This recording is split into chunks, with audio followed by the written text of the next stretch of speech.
अदालगुरिनि बेंबारियाव रेभारेन्ड सिडनी एन्डेलनि मुसुखा बेखेवदों। मोनसे मेहेरगोनां हाबाफारिजों बिटिआरनि लेङाइ गाहाय मावफुं सोद्रोमा गबिन्द चन्द्र बसुमतारिया रेभारेन्ड सिडनी एन्डेलनि मुसुखाखौ बेखेवनानै होयो।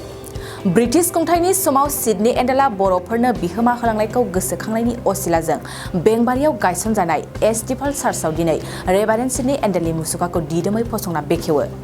हाबाफारियावनो ओनसोलनि रायजो राजाजों लोगोसे समाज सिबियारि बिएसिनि बारग' लेङाइ गाहाय मावफुं सोद्रोमा प्रदीप कुमार दैमारियाबो बाहागो लायो। लोगोसे सिआइएननि डिनारि नर्थ इस्ट रेभारेन्ड जुरन बाग्लारि बिथाङाबो बाहागो लाना हाबाफारिजों जाफुंसार होयो।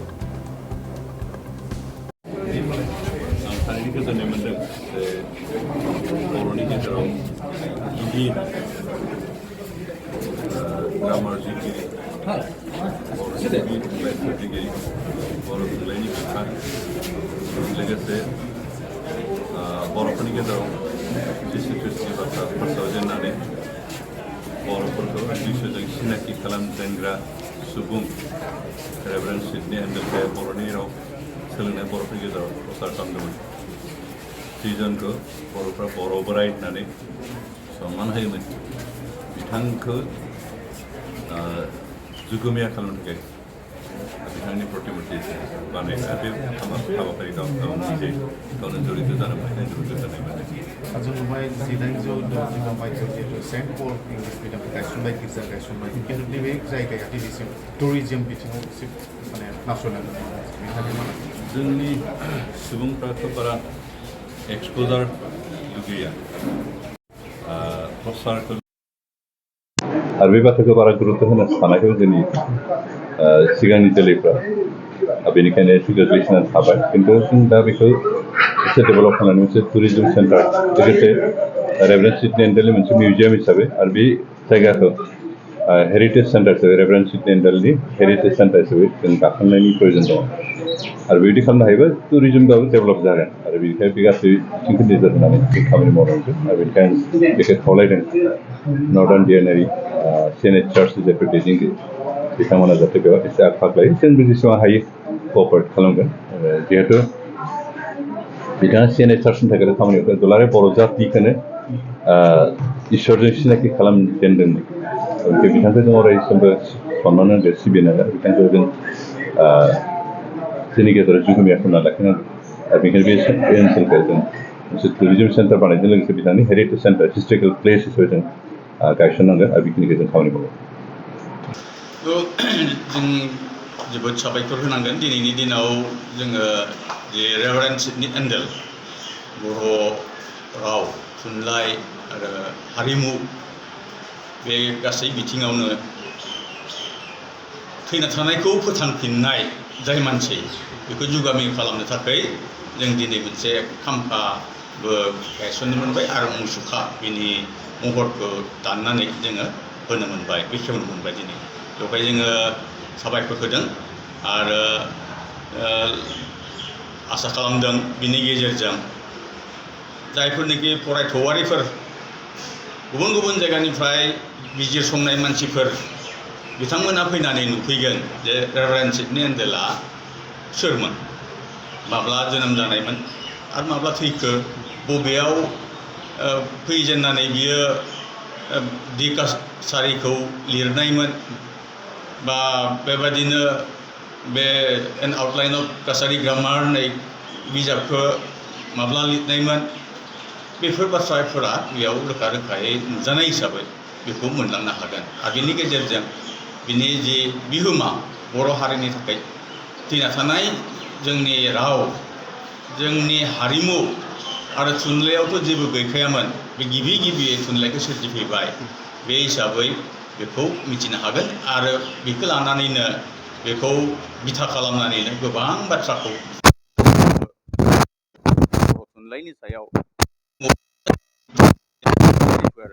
बे थैनानै थाबायमोन जेबो गैलियामोन, नाथाय बे गिबियै बाथौनि सोमोन्दैबो बे दि कासारियाव लिरजेननानै बेबायदि फोथांनानै गारलांबाय। बे थाखाय दिनै मोनसे जारिमिनारि सान होननानै आङो गनायथिदों।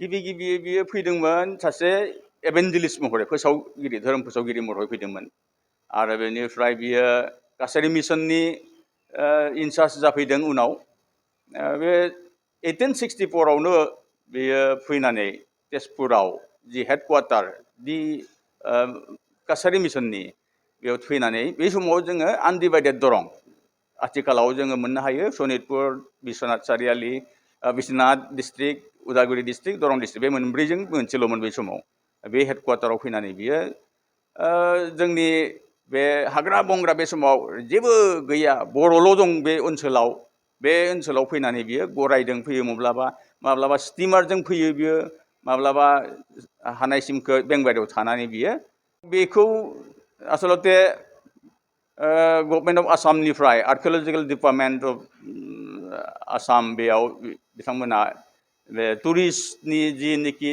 मेप आरो बेनिफ्राय जेनोखि टुरिस्ट लिस्ट बेयाव एनलिस्ट खालामनांगौ बे टुरिस्ट स्पटफोरखौ एनलिस्ट खालामनानै नायनो थाखाय बिथांमोना सुबिदा खालामना होनांगौ आरो जिनोखि टुरिस्ट गाइड होगोन सोरबा आमेरिकानिफ्राय इंलेन्डनिफ्राय फैब्लाबो अस्ट्रेलिया बा चाइना जापाननिफ्राय फैब्लाबो बेयाव बे दिसपुरावनो बा गुवाहाटियावनो बे गाइडखौ मोनखायो बहा थांनो बेखौ सायख'नानैसो मानसिफोरखौ काजिरङायाव थांनो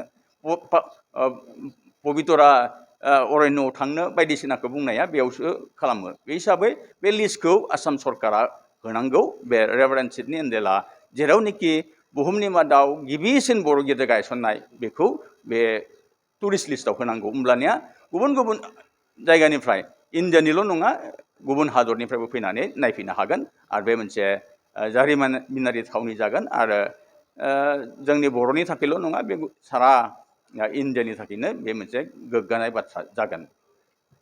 थाखो जिसेआव मुं थिसननो हांखुर जानाय फरायसाफोरनि थाखाय मोनसे गोनां फोसावथाय।